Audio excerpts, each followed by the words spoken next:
E vamos lá, Nelson Nizembaum, querido, obrigado. Eu vou apresentar você como está na sua descrição aqui no Instagram, que é muito simpática, né? Médico, escritor, ativista, amante das artes, esquerda sempre. E quem tem dúvida disso, né, Nizembaum? Querido, bem-vindo. E eu quero já, de cara, perguntar, você falou que foi professor do médico que operou o Bolsonaro? Do Dr. Do Cláudio Birulini, Birolini, né? sim. Fui professor dele na Santa Casa, quando ele estava no primeiro e no segundo ano. Ele parece ser muito competente, né? Ele tem um DNA muito forte na família, porque o pai dele é o professor Dário Birolini, que é um dos maiores especialistas em cirurgia do trauma do Brasil e talvez do mundo. Um sujeito extraordinariamente capacitado.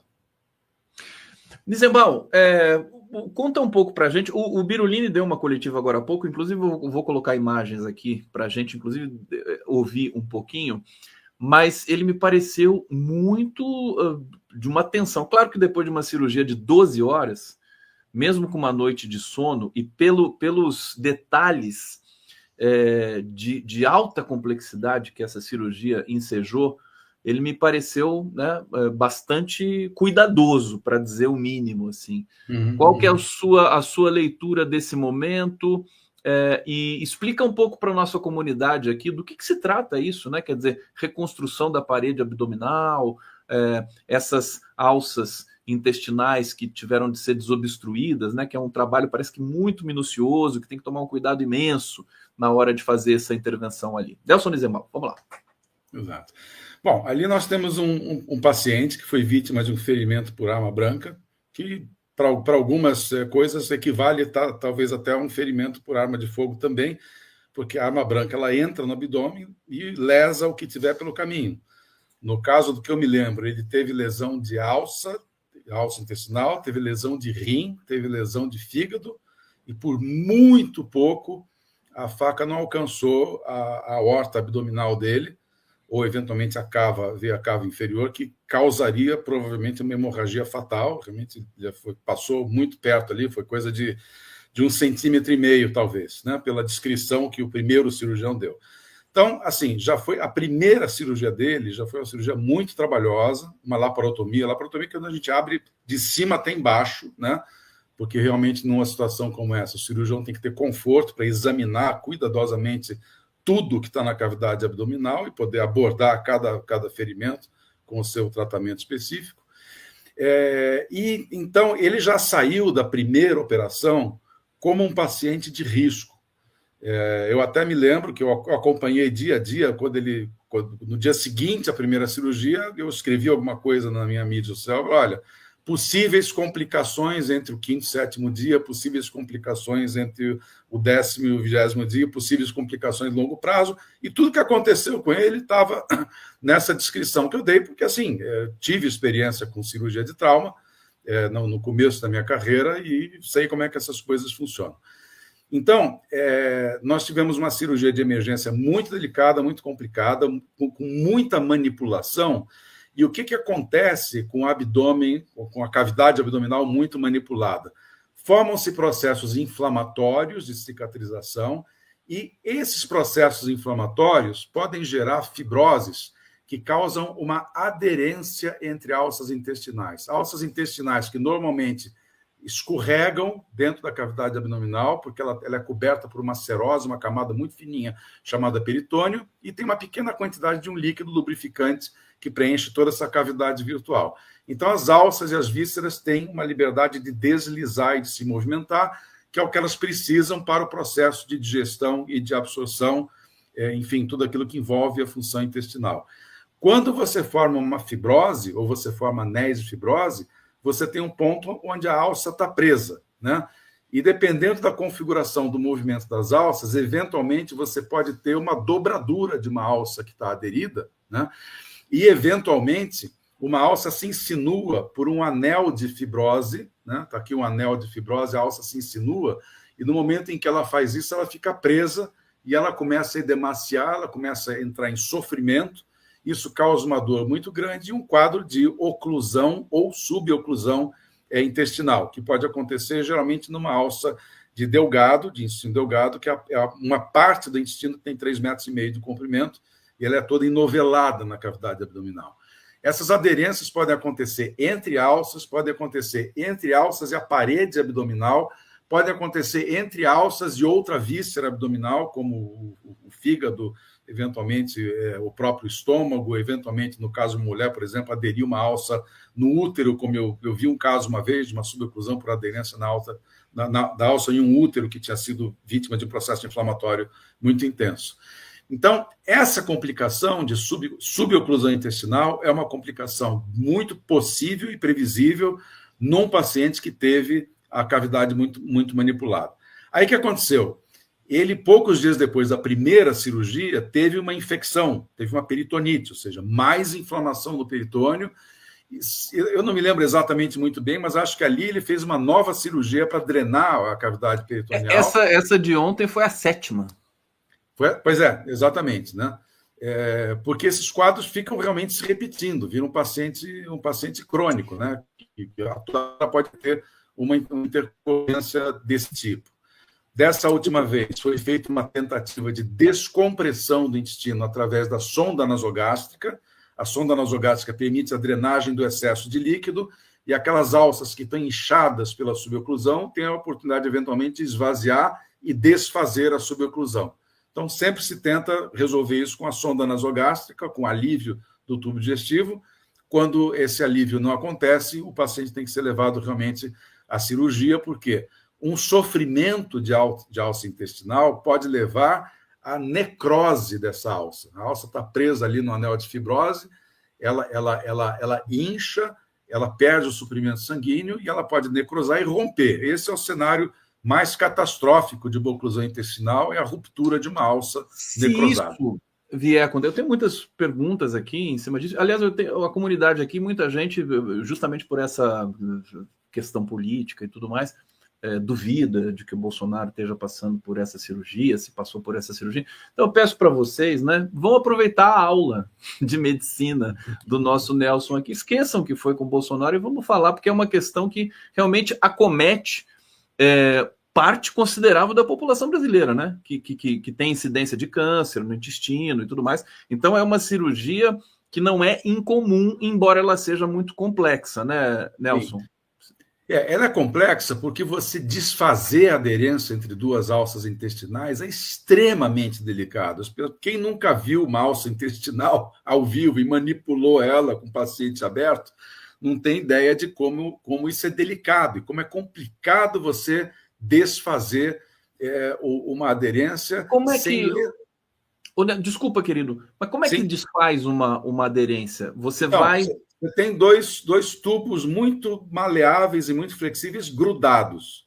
Você tem que entrar com bisturi ou com a tesourinha delicadamente desfazer essa cola sem lesar um lado ou outro da alça.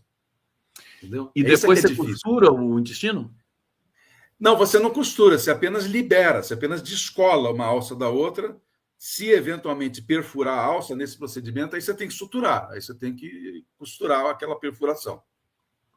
Perfeitamente. Deixa eu te perguntar no sentido de que o Birulini, né, o Cláudio Birulini, que foi um médico que coordenou e fez a cirurgia no Bolsonaro, ele disse que é um pós-operatório muito delicado e que novas obstruções são absolutamente certo que vai aparecer. Sobre esse pós-operatório, queria te ouvir um pouquinho sobre isso e sobre essa questão delicada, né, do quadro desse paciente. Certo. O Nelson congelou aqui, eu não sei se... Não, está aqui, vamos lá. Toda cirurgia com abdômen aberto, manipula as intestinais, você tem um período que varia de 48 a 72 horas, que as alças intestinais entram numa fase um pouco paralítica, né? Então, os movimentos intestinais praticamente cessam, o paciente é totalmente incapaz de ser alimentado ou hidratado por boca, essa fase do pós-operatório é tudo por hidratação venosa e nutrição também por veia, até que o intestino volte a dar sinais, entre aspas, sinais de vida, começa a se movimentar, o paciente volta a eliminar gases e fezes depois de 2 a 3 dias, e aí você reintroduz gradativamente a alimentação. mas é um paciente que ficou 12 horas sob anestesia geral, teve muita manipulação abdominal. A gente não sabe com detalhe, certamente, se aconteceu algum incidente ali, acho que certamente o cirurgião não relataria isso para não alarmar as pessoas, então a gente não sabe. O que a gente sabe, sim, que foram 12 horas de cirurgia. A única coisa que já dá para saber é que as coisas não foram fáceis e era previsível que não fossem, né? Justamente por causa do passado do paciente. Nesse pós-operatório, envolve um repouso prolongado. Esse repouso prolongado aumenta o risco de coagulopatias, ou seja, favorece a formação de coágulos no sistema venoso. Isso é um perigo muito grande, então o paciente tem que ser anticoagulado, essa anticoagulação tem que ser monitorada. Eventualmente pode acontecer infecção no pós-operatório imediato, 48, 72 horas. Pode ser que, sei lá, que uma pequena ruptura de alça não tenha sido vista por ser pequena demais, mas é suficiente para espalhar a bactéria na cavidade e faz uma peritonite. Pode acontecer, né? Os sistemas orgânicos podem responder mais ou menos bem ou responder mais ou menos mal a todo esse estresse operatório, a toda essa manipulação, ao processo inflamatório que isso gera. Então, assim, é um paciente que, no momento, é um paciente muito grave, né? Com boas perspectivas de recuperação, mas realmente agora, cada dia um dia, a gente pode ficar razoavelmente tranquilo se após 7 ou 8 dias a gente não tiver febre, não tiver coagulopatia, não tiver nenhuma complicação, o paciente já estiver realimentado, com o intestino funcionando bem, aí a gente começa a respirar, que esse período crítico vai mais ou menos até um 7º, 8º dia, né? Eventuais suboclusões novas podem ocorrer, mas geralmente não é nessa fase. Não é nessa fase. Geralmente é depois de 2, 3 semanas de cirurgia, porque em 1 ou 2 semanas não dá tempo de formar uma fibrose rígida o suficiente para grudar mesmo uma alça na parede abdominal, ou uma alça na outra, ou em outra víscera, né? Nelson Nizenbaum conosco, dando essa aula fantástica aqui. Que prazer ouvir você e ouvir essas questões que você explica com tanto cuidado, né? Acho que é um privilégio. Já pensou você ser tratado pelo Nelson Nizenbaum, que te explica as coisas? Você explica para os seus pacientes o que está acontecendo com eles? Isso é importante, né? Nem todo médico faz isso, né, Nelson? Eu explico muito, mas depois que eu faço toda a explicação do que ele tem, como é que ele vai tratar, etc. Eu falo assim, agora vem a segunda fase. A segunda fase é que você tem que entender mais da tua doença do que eu, porque você está com você todo dia e eu não estou. Pois é, esse que é o problema também do Bolsonaro, porque ele não se leva a sério, né? Ele não leva a sério a vida dos outros e não leva a sério a própria vida, porque ele não respeita a alimentação que ele teria de fazer em função desse quadro. Vamos ver um pouquinho o médico do Bolsonaro dando a coletiva hoje de manhã? Sim. Rapidinho aqui, só para a gente entender um pouco o clima de tudo isso. Vamos lá, juntos aqui. A expectativa de alta na outra semana, daqui 15 dias. Reveste tanto os intestinos quanto a parte não. E essa reação inflamatória resulta em aderências. Se você abrir o abdômen de alguém que nunca teve nenhuma cirurgia, o intestino é todo soltinho. Mas quando você abre um abdômen que já foi operado 4, 5, 6 vezes, as alças intestinais elas ficam todas agrupadas. Quer dizer, você não consegue individualizar, a menos que você faça a liberação dessas aderências. Todo paciente submetido à cirurgia abdominal tem aderências, ok? Em grau maior ou menor. Grande parte dessas aderências elas são assintomáticas, elas não causam nenhum problema. Mas, eventualmente, e todo paciente que já foi operado sabe que pode cursar com a entrevista do Birulini foi interessante, ele foi bem detalhista também. Agora, não deixei de notar uma certa tensão na fala dele, que eu atribuo a tensão que foi uma cirurgia de 12 horas, o cansaço que isso também coloca, né, Nizenbaum? Agora, sim, todos nós temos essas obstruções parciais nas alças intestinais, é que ele estava falando agora aqui. Você pode explicar melhor isso para a gente? Então, normalmente, um paciente que nunca teve doença abdominal e que nunca teve abordagem cirúrgica, ele não tem aderências. Mas isso não impede que ele vá ter uma obstrução intestinal, uma subobstrução intestinal, uma suboclusão, como a gente costuma falar, porque, eventualmente, ele pode ter tido uma pequena malformação congênita que formou alguma ponte anormal de tecido fibroso, qualquer coisa pode acontecer. É raro, mas pode acontecer. Ninguém está totalmente livre. Mas, óbvio, você tem 20 ou 30 vezes mais chance de ter um quadro desse em quem já foi operado ou em quem teve uma doença inflamatória abdominal com complicações.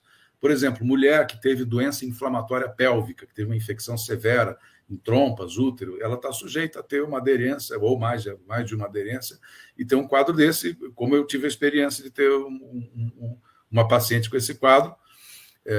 Já aconteceu, uma pessoa, por exemplo, que teve uma apendicite subaguda, que não chegou a operar, se resolveu sozinha, mas ficou um processo inflamatório ali na região do apêndice, pode gerar uma aderência, né? A palavra mágica aí é inflamação. Inflamou dentro da cavidade, está sujeito ao risco de ter uma complicação. Aliás, isso é uma questão que o médico falou, que é o seguinte, quer dizer, uma cirurgia dessa extensão, em que o abdômen fica todo aberto, então a probabilidade de você ter infecções no pós-operatório é muito grande, né? Porque cai um fiapinho de uma gaze que você usa ali para secar alguma coisa, né? Sangramentos e tudo mais, faz parte do processo, né? Deixa eu só trazer aqui comentários do nosso público. Aqui tem questões que são também questões que extravasam a questão pontual aqui. Elizabeth Rodrigues, por que não houve sangue no dia da facada? Acho que tem mais uma pergunta nesse sentido aqui. O Nelson já falou isso aqui várias vezes com a gente, né? Ele vai falar de novo. Muito boa. Diga, querido. Pergunta muito boa e eu vou responder porque ela é muito importante. Primeiro, a gente não viu sangue porque a documentação fotográfica ali foi muito pobre, né?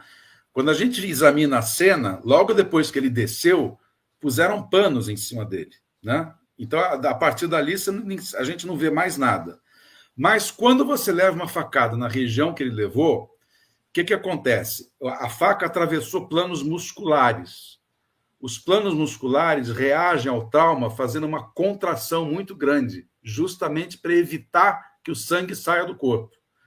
Quando puxou a faca de volta, essa musculatura meio que lambe a faca, entendeu? E ela sai sem nenhuma gota de sangue. E a contratura muscular fecha e bloqueia um eventual sangramento, né? E aí, logo depois, ele é descido ali do palanque, joga um monte de pano em cima dele e dali para frente não se vê mais nada. Então, a gente não viu sangue porque não houve chance de ver sangue, mas certamente, na chegada do hospital, quando abriram ali e a gente não tem fotografias ou filmagem desse momento, certamente algum sangue haveria lá. Agora, Nelson, deixa eu te fazer uma pergunta muito singela. É parte do protocolo da medicina registrar essas cirurgias com fotografias? Evidentemente, daí a ser divulgada é uma outra história, né? Mas registrar tudo isso e colocar numa espécie de arquivo do paciente, como é que é? Não, porque não é protocolar. Nos livros de medicina você tem fotos Sim, da cirurgia. sem dúvida, né? Mas ali a foto foi tirada com a finalidade de fazer literatura médica. Né? Isso não é rotina, absolutamente. Não. Né? Eu, por fotografia exemplo, a título de entender o caso, mas... Olha, fotografia para entender o caso teria que ser uma fotografia do intraoperatório. Né? Perfeito. Do intraoperatório. O que importa na documentação médica de um caso como esse, por exemplo, são os dados vitais do paciente quando chegou no hospital, qual era a pressão arterial, qual era a pulsação. E com toda essa novidade tecnológica que a gente tem hoje, inclusive por cirurgias feitas à distância, né? Às vezes você faz cirurgia à distância. E tudo isso é monitorado, né? Sem dúvida. Sem dúvida. Agora, isso poderia fazer parte de um arquivo, enfim, de uma documentação do paciente. Mas, enfim, eu sei que esse tema é delicado e enseja várias questões, inclusive legais, né? Deixa eu avançar aqui no bate-papo, só para tentar sanar aqui as dúvidas da nossa comunidade. Fernando Castro Bozo era tratado por um oncologista, ele não tem câncer. Eu não sei se ele era tratado por um oncologista, ele foi tratado por um oncologista? Olha, toda essa polêmica começou porque o doutor Macedo, que operou ele, era um cirurgião oncológico. Mas um cirurgião oncológico, ele opera qualquer coisa. Ele não é exclusivamente oncológico, entendeu? É um paciente que se dedica mais a operar pacientes oncológicos, mas ele opera qualquer coisa. Macedo opera hérnia, opera apendicite, opera qualquer coisa. O que você achou da troca de médico? Que parece que quem fez muita pressão para isso foi a ex-primeira-dama Michele Bolsonaro. Olha, eu não sei de detalhes, né? O que eu sei é que eu conheço a carreira do Cláudio, que, como falei, foi meu aluno, e ele é filho de um profissional muito competente, e ele também é muito competente, um sujeito experimentadíssimo hoje, um cirurgião muito respeitado, e assim, posso dizer, qualquer cirurgião gastrointestinal poderia fazer esse procedimento. Não tem nada de especial, ou seja, aquilo que está ali é o dia a dia de um grande serviço de cirurgia, que você tem no Einstein, no Samaritano, no Sírio-Libanês, no Oswaldo Cruz, qualquer grande hospital, na Santa Casa, no HC, onde eu acho que o Cláudio trabalha no HC, se não me engano. Então, entendeu? Então, agora, o fato do Macedo ser cirurgião oncológico é apenas um detalhe, que não interessa ao caso, entendeu? Vamos seguir aqui, Maristela Fantin, muito obrigado, saudade de você, minha querida, sempre. Fernando Castro, e o sangramento avagado não teve? Que já explicou o nosso Nizembal, e a Marilena Garcia, nome das facadas, câncer no intestino, daí oncologista na área. Quer dizer, isso aí é evidente, né? As pessoas têm essa...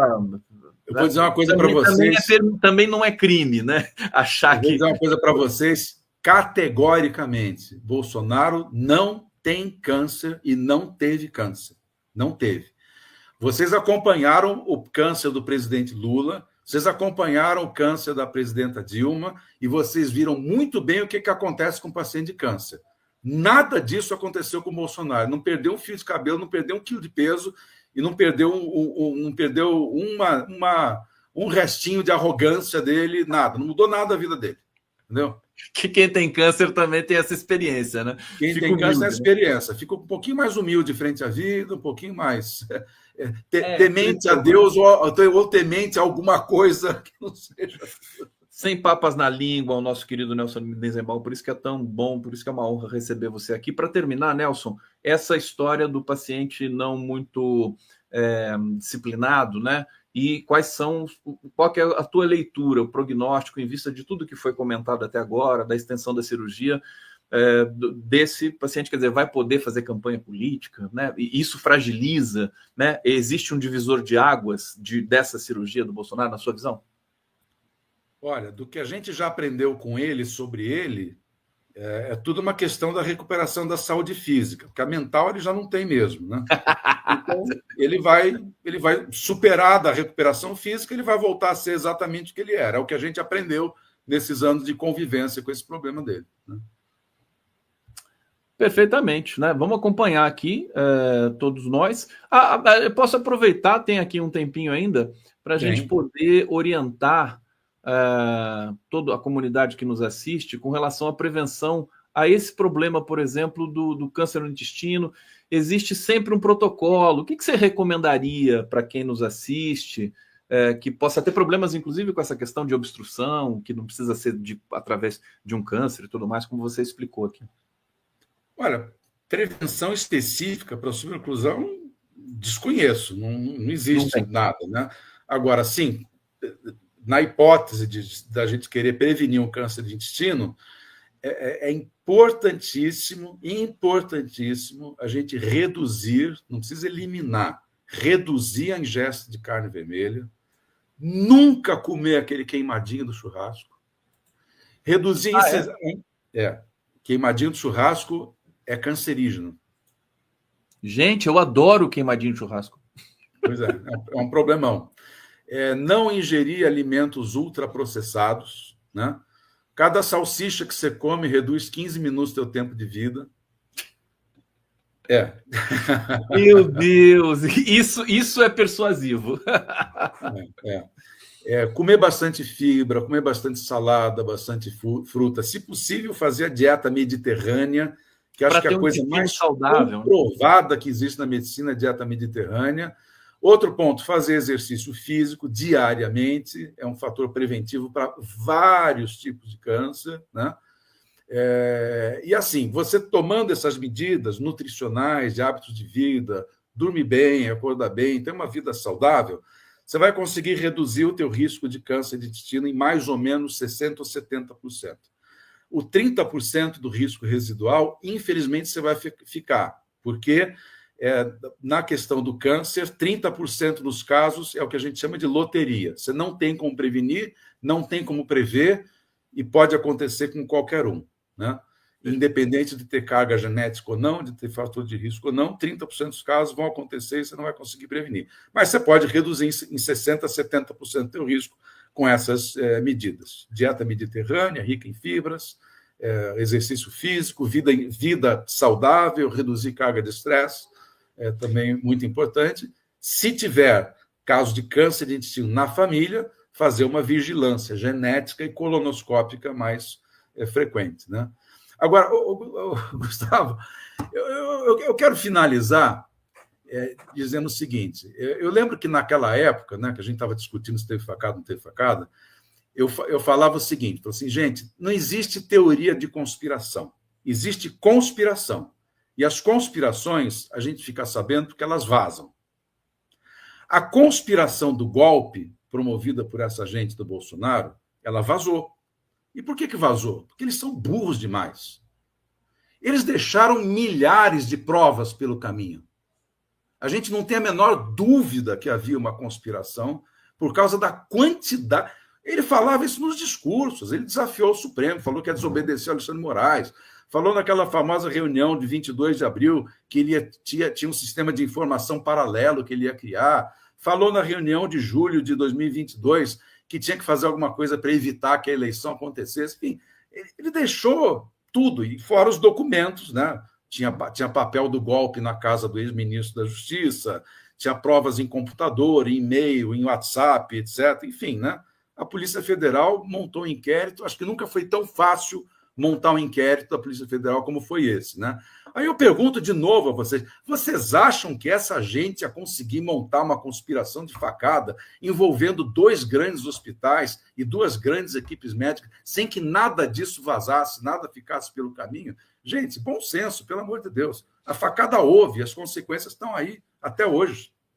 Nelson Nizenbaum, enquanto você foi falando aqui, a gente já está com o tempo estourado, mas só para mencionar, acho tão bacana essas dicas de prevenção, que você sabe, inclusive, falar tão bem. Vou chamar você com mais frequência aqui para dar essas dicas para a gente, para comentar, não só comentar casos emblemáticos, mas trazer episódios importantes para a gente prevenir a saúde. O brasileiro precisa disso, né? Muito obrigado pela sua presença, obrigado a todos que nos acompanharam aqui. A gente volta amanhã mais uma vez com o Giro das 11, pontualmente às 11 horas. Valeu, gente.